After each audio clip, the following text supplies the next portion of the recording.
Newt Gingrich just said, the president just made a Titanic foreign policy shift and the media missed it. Hey, so what's new? The lamestream news fakers and the media missed something. Oh, wow. Newsflash, indeed. But here it is. President Trump went to the Middle East early in his term. Reagan took the second year to make his first foreign trip. But President Trump went there, and let me read you Newt Gingrich's terms, phraseology here. Never before has an American president tried so clearly to unite the civilized world, including the nations of the Middle East and Africa, against the forces of terrorism. Never before has an American president issued so direct a challenge to those nations to do more in a fight. And never before has an American president so plainly put the ultimate responsibility for eradicating terrorism on the nations of the region. In doing so, President Trump's speech implicitly repudiated the approaches of his two immediate predecessors, Obama and Bush II, and promised instead what he characterized as a, quote, principled realism, based on the clear-eyed view of America's interests, security, and limits. This is decisive policy shift, foreign policy shift. I mean, we're talking about an American president on foreign soil in the hotbed of terrorism. Saudi Arabia, all over the place. He's right there in the middle of terrorist nations and so forth, saying it's your responsibility to eradicate terrorism, to make a better world for our future. So he didn't kowtow the way Barack Obama did, or keep saying, Islam is a religion of peace, the way George W. did it. Unbelievable.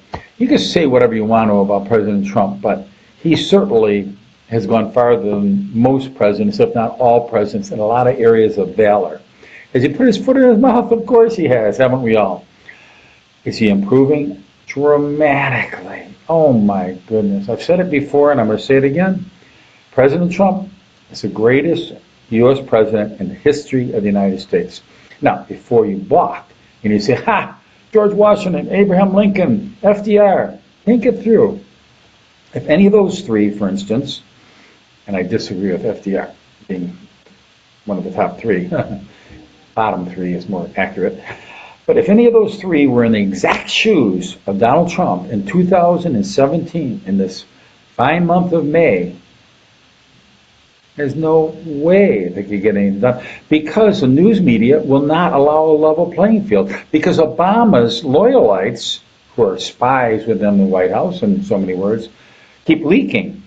If any of those presidents, including Andrew Jackson, had these obstacles to overcome that President Trump has right now, I don't think they do any better. He's hamstrung, they padlock his doors, block his appointees, put lead boots on them, shackle them, give them all these investigations, mire them in these made-up scandals about Russia. Trump is doing an amazing job working for our country right now, sleeping maybe 2 or 3 hours a night.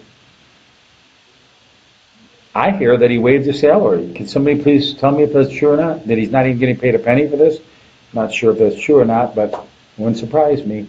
So he's acting like a patriot, trying what he can to save our nation. Let me tell you right now, if we would have had 3 or 4 terms back-to-back of Barack Obama and Hillary Clinton, we'd have no country. I think even liberals have to admit that. But I don't think they care, because they'd rather have a globalist world anyway. That deep state, the lovers of globalism, the unelected bureaucrats running things, it's absolutely pathetic. Give Trump a new consideration if you never have before. Maybe you've never admitted out loud that you're pro-Trump.